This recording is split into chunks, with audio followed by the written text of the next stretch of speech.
Welcome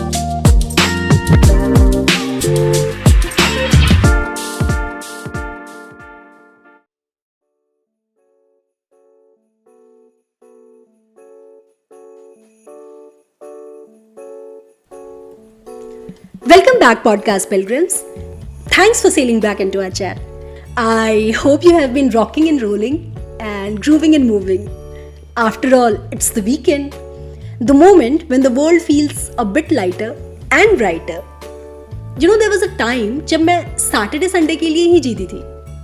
I think most of us have been there, counting down days until Friday. ये भी कोई जीना है. दुख की बात ये थी कि मैं उस फील्ड में थी जिसमें मैं जाना चाहती थी. मैं वो कर रही थी जो मैं हमेशा से करना चाहती थी.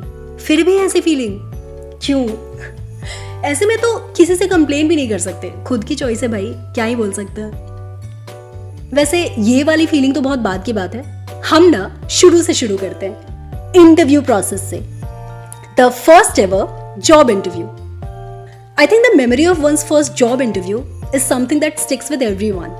It's that mix of excitement and nervousness जहाँ एक तरफ आपको ये लगता है कि yes, you are ready to conquer the world, and at the same time you anxiously wonder कि भाई हैंडशेक लेफ्ट हैंड से करते हैं या राइट हैंड से. मेरा फर्स्ट एक्सपीरियंस मुझे बखूबी याद है.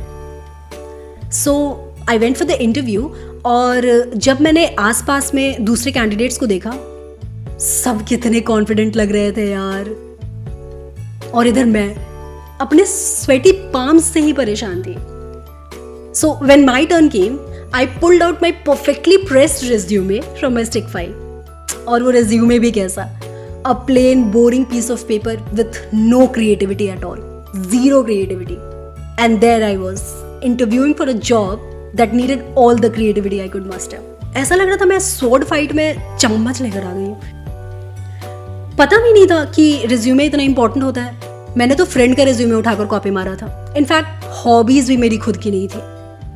और पता नहीं मेरी स्टिक फाइल का स्टिक फाइल में कभी स्टिक ही नहीं रहता था. पता नहीं कहाँ बैग में गिरा पड़ा रहता था. और ये हमेशा ही होता था मेरे साथ. पहले 2 मिनट में मैं स्टिक ही ढूंढते रह जाती थी. खैर, so just as I was handing over my resume, I suddenly realised कि हॉबी वाले सेक्शन में ना मैंने लिसनिंग टू म्यूजिक की जगह लिसनिंग म्यूजिक लिख रखा था.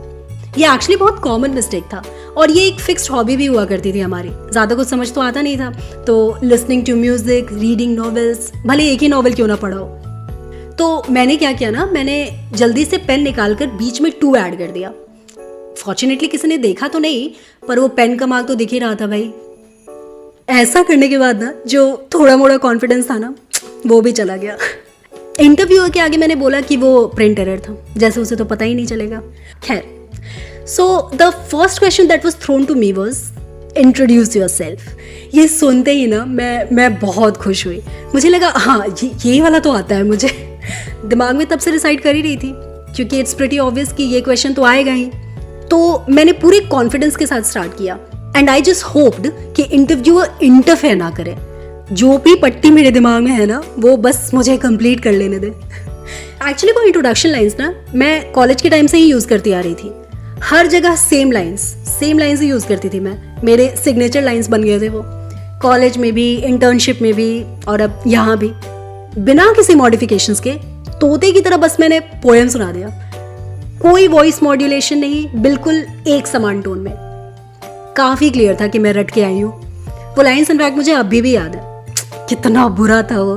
तब तो मैं बड़ा प्राउडली बोला करती थी, पर अब इतना एम्बैरेसिंग लगता है. कुछ नए फैंसी वर्ड्स जो मैंने अभी सीखा था, मैं ना सोच कर गई थी कि वो वर्ड्स तो मैं ज़रूर इस्तेमाल करूँगी, पर फ्रेम ही नहीं कर पाई मैं. मुझे बिल्कुल ही नहीं समझ में आया कि मैं उस वर्ड्स को कहाँ यूज़ करूँ. बहुत दुख हुआ था मुझे कि मैं अपने फेवरेट वर्ड्स यूज़ नहीं कर पाई. अपने पहले इंटरव्यू के बारे में सोचकर मुझे थोड़ा एम्बैरेसिंग लगता है, पर ठीक है यार. It was a learning experience. I mean for a debut performance उतना भी बुरा नहीं था, और फिर हंसने का मौका भी तो नहीं मिलता है ना. What was your first job interview like? If you have got any tales to share, please do. And that's all for today. See you next week for another round of fun. Thanks for listening.